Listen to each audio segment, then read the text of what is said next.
Welcome to another episode of the Blue Collar PMP. In this episode, we take a look at inserting a deferral activity. Hopefully, you get something out of it. Enjoy.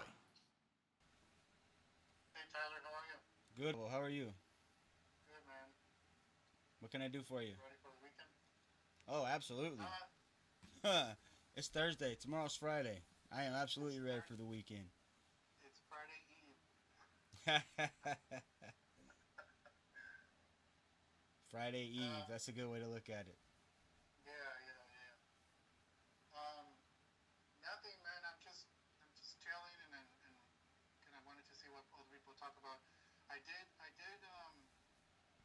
have a PM. Um, well, she had to do it because I didn't know how, but I wanted to learn. Right. I did run into two of them that needed to do that.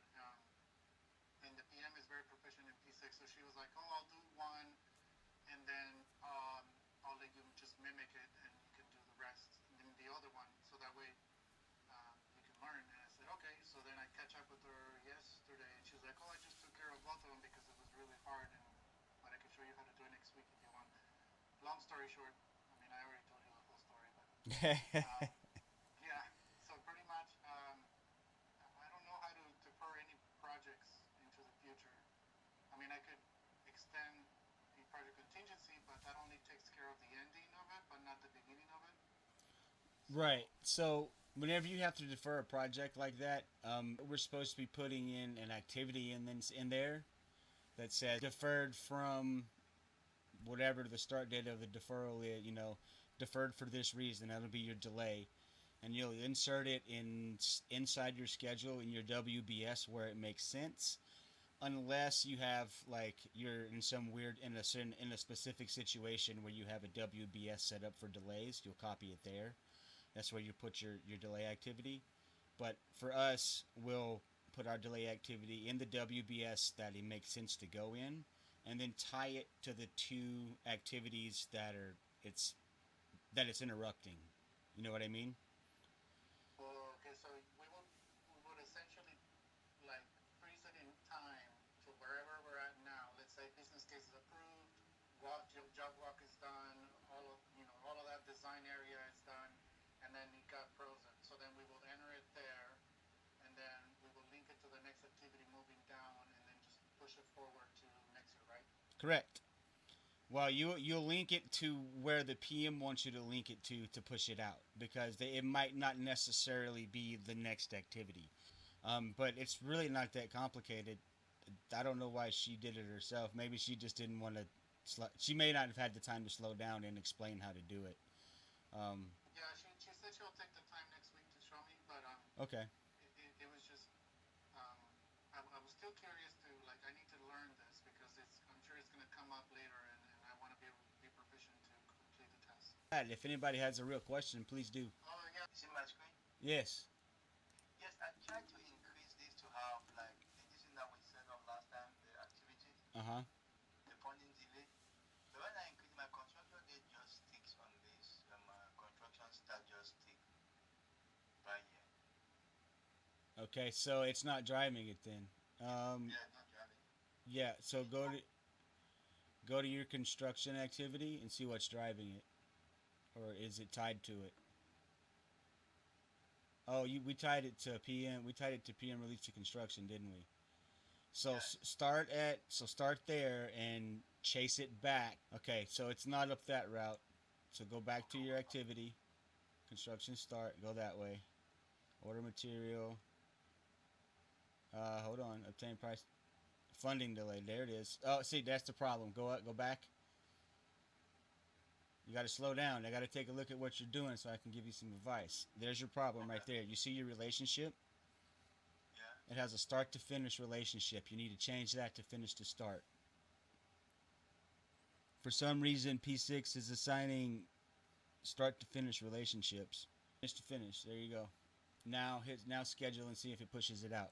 I've noticed that since it updated, when you add an activity and link it, for some reason, if it's linking to a milestone or something like that, it's adding a start to finish relationship. I'm not sure why it's doing that. I don't know if it's a setting or something that's in or new updated in P6. but it's something that we need to be aware of and make sure we check whenever we add new activities and links. You pushed it out that time? Thank you, Yep. sir. There you go. You're welcome, sir. Is that all you had? That's all I have. Awesome. Take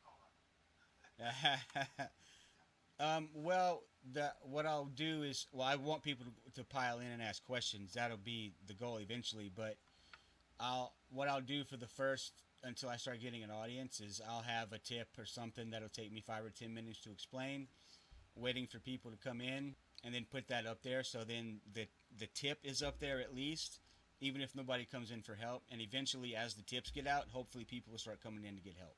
That's the goal, at least. Absolutely. And hopefully I can grow through my website and the YouTube channel. I can grow a network of people who are learning P6, who are getting plugged into the network of where scheduling jobs are all over the world, and just really talk to each other and help each other out knowing P6 and how to implement it in their day-to-day job. Because I promise you, once you put P6 experience on your resume, you will never wake up a day and not have a job offer in your email. Or at least have a, hey, I want to talk to you about this opportunity. I know. Like a government contractor talked to me yesterday, right?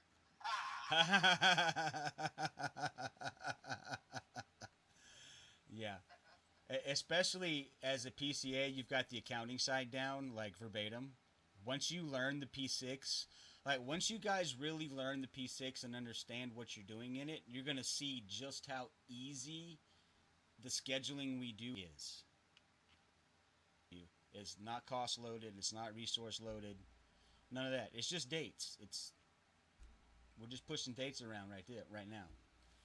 So, we will get to the point where we have cost and resource loaded schedules and they're all tied together and the whole program moves as one great big beast, which is really the goal, the end goal, so that all the data is live and interconnected. When it comes to P6, there's literally no dumb question. I mean, if you're not in it for 3 or 4 months, you will literally, like, you will forget you will start forgetting how to use it if you're not actively operating it. That's the only problem with these big, robust programs like this that solve a lot of problems is if you don't use all the functionality every day, it starts to fade out the back of your brain. Yeah, I know. Even Excel, if you don't use it, you will lose it. Yep, absolutely. And you can only hold so much in your memory banks too, so. Yes. Okay,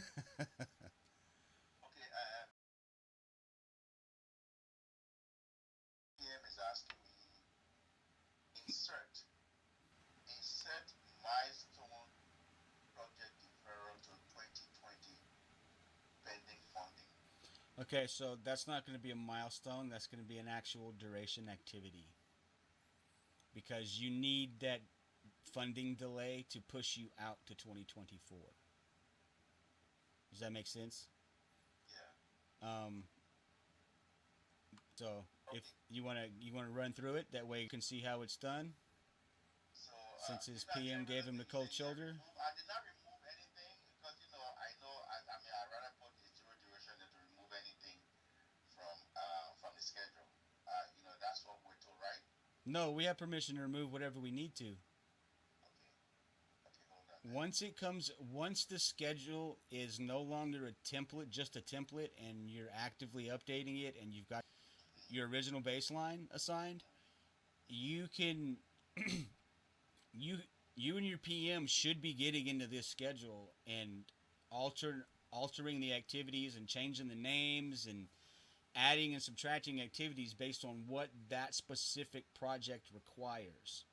So this template, when it comes out of the system, it's got everything that a normal project might need. So if your project doesn't need it, then you need to remove those activities from it, or add activities that the template doesn't have that your project specifically is going to need. Does that make sense? Okay, so he says I should remove an activity. Okay, it has a zero duration anyway. I think I did that. So there's no in this project then? No. Okay. So dissolve it. There you go. You still got a couple. We got one more. It looks like two more. That one and the one below it. All at the same time? Or No, you can only dissolve one activity at a time. And the reason for that is because P6 needs to remember the logic links that are associated with the activity that you're dissolving. Because that's the difference between delete and dissolve. Delete, you just completely remove the activity and break the logic. Dissolve, you remove the activity and remake the logic ties like the activity is still there, just it's no longer in existence. So if you click in your activity ID column and Control F, that's the fastest way to find anything. Oh, really? Yes. I didn't know you could do that here as well. Yes, Control F. That is the Control F, and the search function is the fastest way to find anything in the P6 database. Would you like to know how to get your logic lines off of your baseline bars? No, anybody? No, would you like to? I can help you do that. Okay. If you right click in your bar area over there.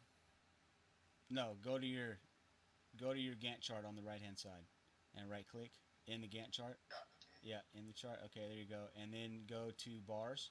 And once you've got bars selected, click on your project baseline bar. Okay, and then see your shift down arrow button on the right hand side. Yes. Click that until it gets below all the way to the bottom. And then do the same thing with your baseline milestones as well. Bring it all the way to the bottom too. Click OK, and then refresh. There you go. Now your logic lines are on your actual activities, not your baseline anymore. So if before his logic arrows were tied to the yellow baseline bars right here, we just resorted the way P6 is displaying the Gantt chart bars. So now it's tying the logic bars to the actual activities. If you scroll right, you're not even looking at your activities, you're looking at your baseline. There you go. Keep going. Now all the logic lines are tied to the activities versus the baseline. You see what I mean? We've told P6 that the Gantt chart bars for the current activities are a higher priority to connect with logic lines than the baseline bars are. All right. So how do you? It says here insert start milestone. How do you do the project deferral to 2024? So you got to insert an activity. You got to figure out where we're going to insert the activity first. You might want to. Do you like your time scale so granular? Let me see here. Like up at the top on the right hand side where it says March 22 and then you got your weeks. Do you want it weekly? Do you like it weekly, or would you like it so you can see almost everything? Well, yeah, it'll be better to see almost everything. Okay, so right click right there and hit time scale. No, type, go to, click right there and go to scroll up. There you go, year month. That's what I work with. Year month. There you go, hit OK. And then hover over your time scale by the months until you get the magnifying glass. And then left click and drag to the left until it shrinks down. And drag until it starts to show, it's 2018, all right. Yeah. So click and then drag to the left. Should I start by year? No, just there you go. Now left click and drag to the left. There you go. I'm left clicking it. There you go. There you go. You got to hold it down. Left click and drag till it comes in. All right. There you go. Now get to where we're actually at in 2022. Now you'll be able to see your whole project at one time. Oh, this is sweet. There you go, my friend. How do you do a project deferral? So you're going to have to insert an activity that's deferring your project out. That's going to be the delay activity that we insert. Your PM is asking for a milestone, but it's not really a milestone. It's actually a genuine delay. It's an amount of time we have to wait until the funding is approved. So what you're going to do is you're going to find an activity that is finished that makes sense to tie it to. Maybe like business case approved. Has he gotten his business case approved yet? No, not for this project. Let me see. Well, scroll down. Let's see where it's at in the project. Well, just in the schedule, scroll down and see where we're at. Well, your cost doesn't really have. I understand you use your cost, but I want you to stay in P6. That's what we're here for. P6, right. not costs. Okay. If you default to what you know, you will not learn the new thing. Okay, so it's being pushed out. They're going to finish estimating it, and then the construction is being pushed out. That is what I'm assuming that they are going to complete estimating, and And then they're going to push to. Then they're going to wait to release it to construction, right?